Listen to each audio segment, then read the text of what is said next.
Today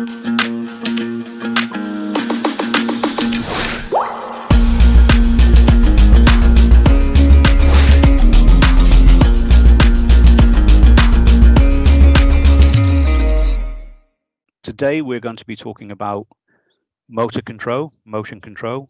As everybody knows, motor control is such a big application area, such a big topic for industrial applications as well. And today I'm talking to STMicroelectronics, and I have Francesca and Branimir talking to me today. Welcome, guys. Would you like to introduce yourself? Yes, sure. Hello to all. Thank you for having us. My name is Francesca Sandrini. I'm located in ST Milan in Italy. I've been working with ST for the last 20-ish years, and the last 3 years I've been focusing on motor control IC as technical marketing manager. So motor driver, gate drivers, this kind of stuff. Okay, hello everybody. My name is Branimir Ivetic. I am based as well in ST Micro in Milan.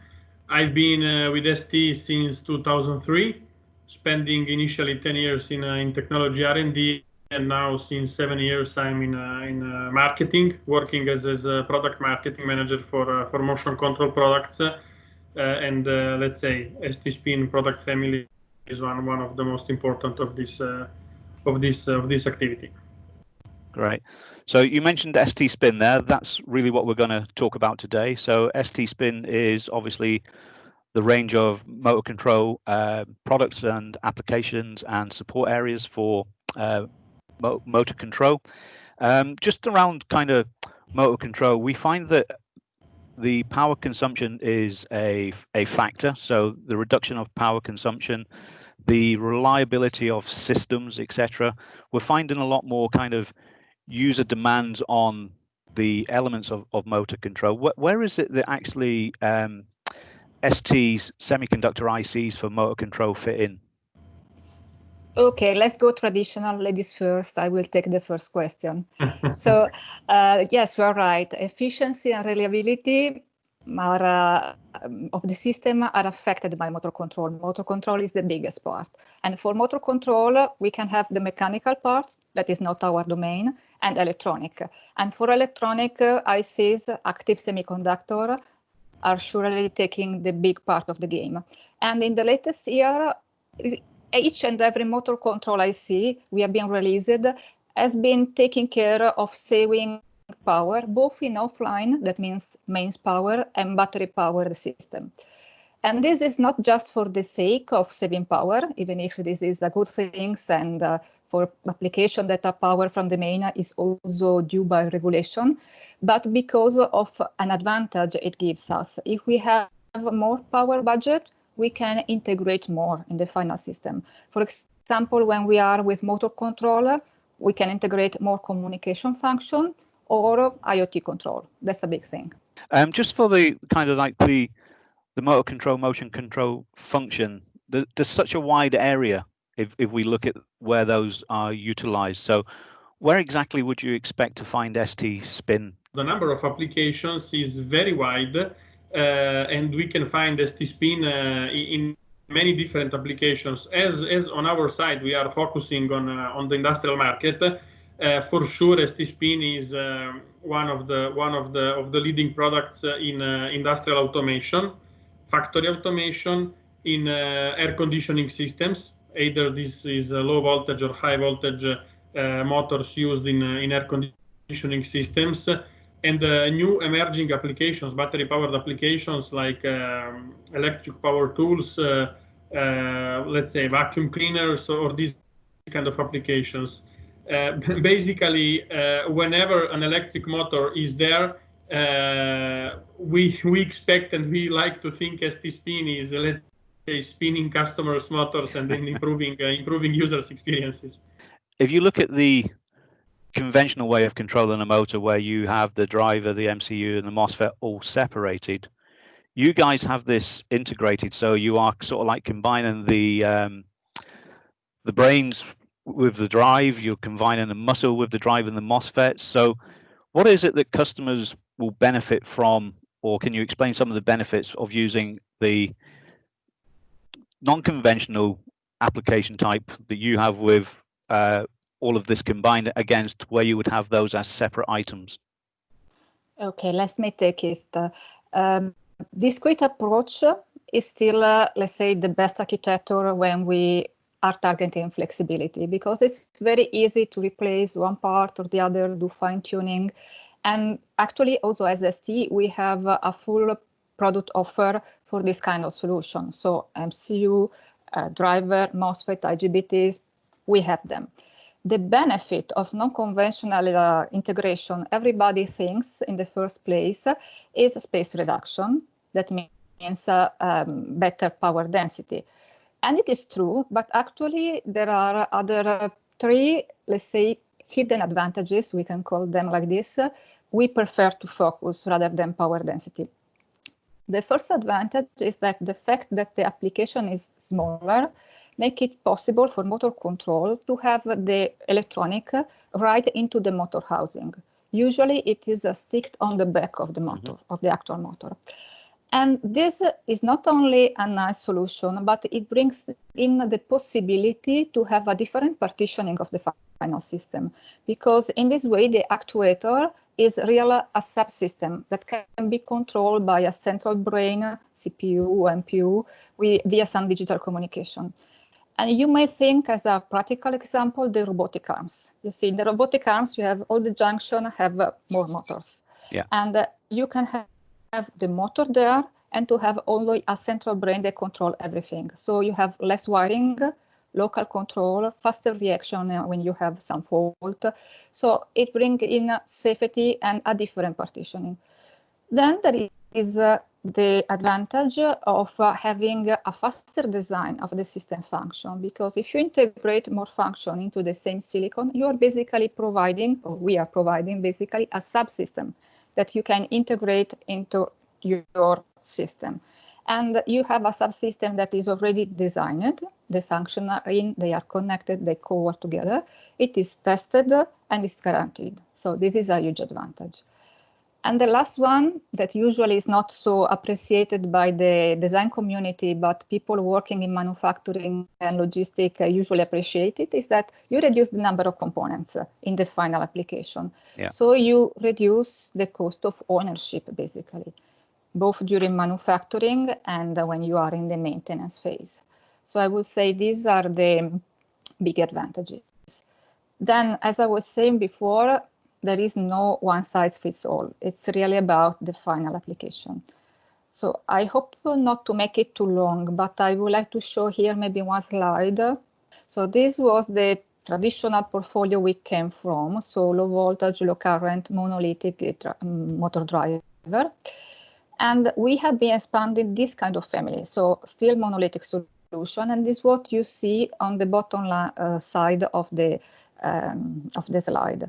So we have been still working on this kind of, let's say, traditional integration approach. We have been providing products that are more, let's say, focusing on certain application. So we came out with a series, the L64 series, that is still low voltage, low current, but focusing on stepper motor. We came out with a series STSPIN 2 that is targeting battery powered application. So the smallest, the better, the best standby current, the better. And then STSPIN 8 series that is trying to balance all these needs to address all the different kind of motor, stepper, BLDC, DC, with a scalable and cost optimized product.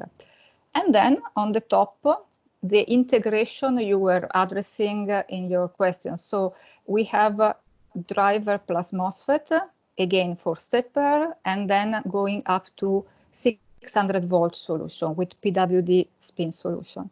And at the very top, the integration that we consider today our newest, let's say, target, that is the microcontroller Cortex-M Core with the gate driver, power management, and sensing. And this is for BLDC motor, three-phase BLDC. So according to the application, we have been trying to implement or to address different kind of integration. And actually there is room for everything in the final word, in the final word, because every customer has a different motor, a different requirement. So it's just to give you the idea of the different kind of complexity and implementation we have when we deal with integration. And maybe, I'm not sure we can see it well on the camera, but I will try to show it anyhow and to keep my hand stable, let's say. You can see here the different in packages going from the smallest one, QFN 3x3 for battery powered application, then moving to, let's say, conventional QFN package for different level of integration, to the custom QFN, where we integrate, let's say, more dies. So we integrate different silicon in a very special and dedicated package. And still we have the all good power SO package that is a great solution when you have, let's say, very tough thermal requirements. So you can see that we have actually a lot of options. We have a lot of different level of integration. It's about silicon. It's also about package. So yeah, quite a wide choice, I would say. Quite impressive as well there. So thanks for that detailed explanation.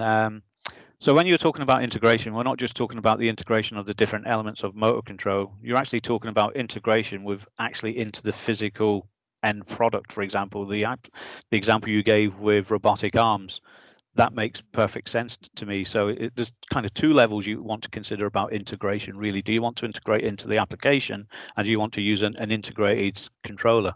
If system design engineers are looking about the non-conventional versus the conventional method, what kind of things would they need to take into consideration other than maybe just the integration side of things? Okay, let me take this question.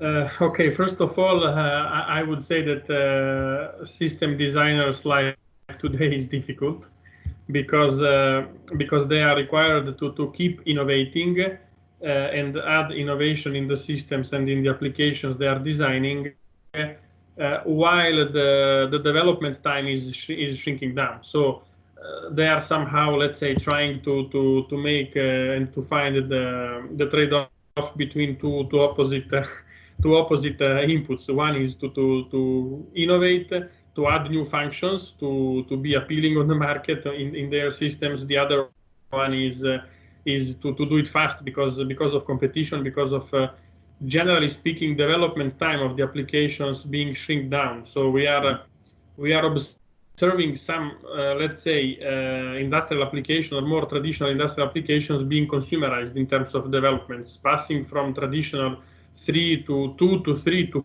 4 years of development down to 1 year, 1.5 years. So their life is difficult. And at the end of the story, the selection they will do on the kind of approach, kind of the integration to select will be driven at the end by the architecture of the system. Francesca mentioned this, let's say, one kind of architecture before and explained a bit. And then for sure they have cost constraints, which are also becoming in the consumerized industrial applications are becoming more severe. And then there is also the trend of some of these applications, like for instance robotic arms that we have mentioned, which are willing to reuse as much as possible parts of the system and IPs. Okay, as we said before, ST is offering solutions, as Francesca introduced, offering solutions for all different architectures. We have products and which are fitting in all of these different architectures. Taking the two most important of them when it comes to the integration, if we integrate the muscles of the system, so the power stage, the MOSFETs in the device, and when designers are selecting this kind of solution with integrated power stage, they are, let's say, having much more freedom to select the right fitting microcontroller, so the brain of their system, or let's say the brain for the motion control part of the system, because they are fixing the power stage, they are fixing the power rate. And this makes sense in the applications where the system is having more actuators of the same kind, same type, same rating, like textile machines, automatic teller machines, PCB or semiconductor assembling machines, and so on. On the other hand, the other kind of integration is to integrate the brain of the motion control, so the complete microcontroller, together with the driving circuitry. In this case, system designers are, let's say, making their drivers, their motion control drivers, more intelligent. They are going in the direction to have the motor, so the final actuation part of the motor, as an intelligent peripheral of the system. And this is more and more used and more required in all architectures which are requiring the so-called distributed intelligence, which are basically fueled by Industry 4.0. So advanced automation machines, robotic arms, servo drives, most of these applications are going in the direction of having the electronics on the back of the motor itself, or integrated even in the same housing of the motor. And this is the other trend. So at the end of the story, the trade-off, the selection is in the hands of system designers, based on their architecture, based on the cost constraints, the time they have at disposal, and then on the freedom how to select, where to keep the freedom on the microcontroller, on the computational part, or be more free on the power stage selection and have more freedom on that side. Okay, that's really interesting. A couple of things that you mentioned there, obviously with time constraints being one of the issues if you want to remain competitive, but then also system flexibility. And I guess this would also lead to maybe lower costs of production at the end product. Would that be right? Yes, especially in the direction of distributed intelligence and let's say sticking the electronics on the back of the motor. For sure, the overall costs are driven down, as also Francesca explained before, on top of the simplification of the system itself, which is also driving down the cost, because the development of the whole system is going to be probably faster and easier. Yeah. Just Francesca, I think you mentioned brushless DC motors just previously, but obviously there are many different kind of applications, and motor selection would be an issue. So how would you actually select application-specific control? What is it you need to approach when you're designing for application control? Okay, let's say that when we propose our STSPIN portfolio for different applications, the way we address this choice, or we help the designer to take of the final assistant to take this choice, is with the plug-and-play reference design. But if your question is more on how do we decide which IC we need to, let's say, design and then release on the market, in this second case, what we do, our usual decisional process, is based on commonalities. So we try to focus on different applications that might have some technical needs in common, and we design for that. Especially for BLDC motor, I can go through the decisional process we took when we designed our STSPIN 32 integrated solution with the micro and the analog and the gate driver. We saw a lot of three-phase BLDC application, final application, that had some commonalities from technical standpoint, not from market standpoint, because we were looking, for example, at vacuum cleaners, power tools, drones, also fans. So the final application were different. Final market were different. But what they had in common was the fact that most of them were powered by battery. So efficiency was a common need. Mm-hmm. The second need that we saw in common among all these applications was the space constraint. I mean, the space that in the final application was dedicated or left to the electronics was smaller and smaller.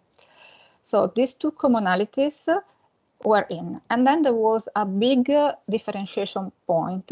All these application have BLDC motor in, but they are driven in a different way. They have different characteristics, and most likely they require different control tool, different algorithms, let's say. So we decided to address all these applications with STSPIN32, addressing the efficiency and the reduction in the final application, final electronic solution need by hardware. So putting everything in the same package, integrating a lot, and addressing all the different requirements for the control by firmware. And this is, let's say, the better example. If we remain on more traditional integration level, like the motor driver, we applied this same process when we decided to go for stepper motor driver. So we saw a need for very smooth motion, for silent motion in a very specific application that was stage lighting. You know, the big lighting you have in the stadium, in the theater.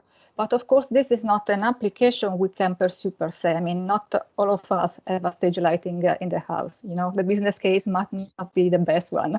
So we dig deeper and we found that there are a bunch of other applications that might have the same need.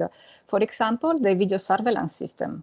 So every video surveillance system has to move very precisely and very smoothly.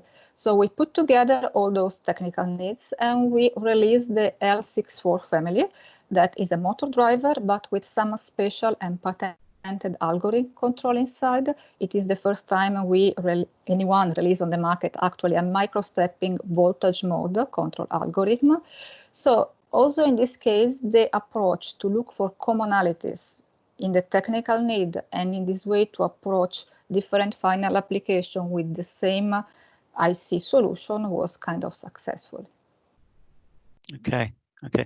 I just want to take you back. You were talking about reference designs. Now we know from our experience that engineers, they all love reference designs. It helps them obviously to get moving a lot quicker. So what is it about ST and their offer for reference designs? How would you get that information out to customers? Okay, yes, you are right. I mentioned it and I didn't went into details. So the reference design, let's say what we mean by reference design, because everybody has a different definition. For us, a reference design is a solution that is very near or close enough to the real customer system. So in this case, it is specific to the final application. It's no more about the motor, the efficiency, the smoothness. It's really the final application. And we decided to go and having this kind of different reference design for the same reason Branimir was mentioning before. Our customers are under strong time constraint. They need to bring innovation. They don't have time to study and to test new solution from us or from whichever semiconductor provider. And this is something that is ongoing. I mean, it's not new. It's maybe 10 years. It's going like this, but it's going worse and worse. So we decided to step in and to help in this process. First, we decided to help integrating the function into the silicon. And this is another reason why we have this different level of integration. But we realized that it was good, but not enough, not good enough, let's say. Because in any case, the customer has to test the device, has to study it, has to implement, has to design a PCB to test it. So we decided to go with this reference design, with this system that the designer can use to test the full solution. So not only the driver, not only the MOSFET, not only the micro, but a kind of full solution with hardware and firmware. So they can keep the focus on the, let's say, high-level system requirement and can even plug in our inverter solution in the system because it comes with a firmware that is trying to fit the requirement for that kind of motor control type. This can free their time a lot in the very beginning stage. I mean, when they study the devices, let's say in the conceptual phase or prototyping stage. So which kind of reference design do we have? Some of them are available on our website, and we have a few 3D printer reference design, gimbal, drones. We have the latest one is the positioning servo control reference design. And it is something we are keeping on updating if I remember well, the next one that will be available is for power tools. Then in the pipeline, we have also refrigerator compressors. So it's something we are really investing a lot. Yeah. So about enhancing an application for a reference design, the role between the customer or the partner and yourselves, how would you explain that? It sounds like you're in quite a lot of communication with partners and customers. Is that right? Okay, I will try to add my piece to this conversation reference designs. Yes, actually, ST is counting a lot on the relationship with customers, with key customers, and with our partners. We have started our ST partner program since almost 3 years, which is an official platform and the framework, also defined legally, in terms of collaboration that ST can have with firmware developers, software, hardware developers, and so on. So we are trying to foster the let me say the community of partners and the players around ST, either if they are suppliers, either if they are consumers, because customers, because we are quite convinced that a unique system of sharing of information can help everybody to cope with the challenges. We talked before about system designers' challenges, but if we don't put together in a network our providers, semiconductor makers, and customers, we cannot have a complete chain of information sharing the challenges and trying to understand how to solve the challenges, how to add innovation upfront on the value chain. So we started from something, let's say, a beginning from the baseline when it comes to the robotics. We understood precise positioning is mandatory. We understood precise motion and high quality motion is very important. And that's how we looked for the partners, and we ended to partner with Maxon, Swiss-based motors maker. Let's say they are a very, very high-end motors maker, very, very, very skilled. So leveraging on this partnership, we have put on the market the first outcome, which is so-called EVALKIT-ROBOT-1. It's a complete plug-and-play solution made by one three-phase BLDC motor done by Maxon, and from the other side made by the complete inverter servo control board, which is leveraging our STSPIN 32 F0 low voltage device, a very intelligent driver with embedded STM32 microcontroller. Francesca mentioned before this family of devices. So by chance I have one of these here with me. So I don't know if you see it. I can unbox it, and you can see that it's made up by a motor, very, very compact motor from Maxon, but rated up to 100 watts.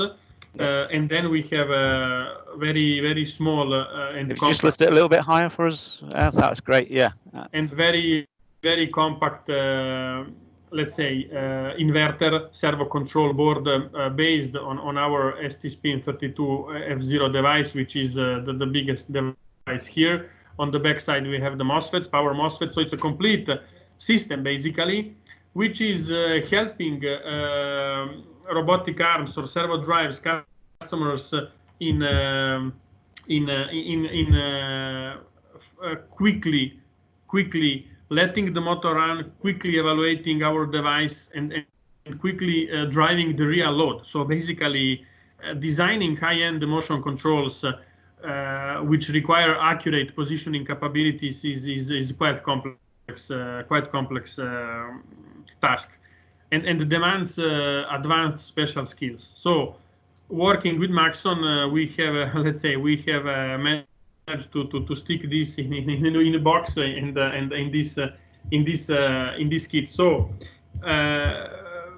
back to the question, how important are the customers and the partners? Are very important. because Maxon brought the know-how of advanced motion and high-end motors, because on this motor we have a built-on 1024, it's here basically, 1024 pulses encoder. By working together on this, being partners on this, because okay, Maxon is also part of our ST partner program, for sure the spread of this kit, the spread of this know-how will be wider for us, for ST, and for Maxon vice versa. So I think it's very important to have trusted partners, skilled partners, to work in this domain, and to put on the market really consumable, quickly using reference designs. Yeah, I did actually see the announcement that went out about the partnership that you've formed with Maxim around the advanced robotics control. What I'll do is I'll put some links below the video that people can go and have a look at that. But yeah, at the time, I remember this looks like a really kind of exciting development for us, and hopefully we'll be able to show our customers a little bit more information around that kit. It looks really, really cool. So yeah, thanks for showing us that. I really do appreciate that.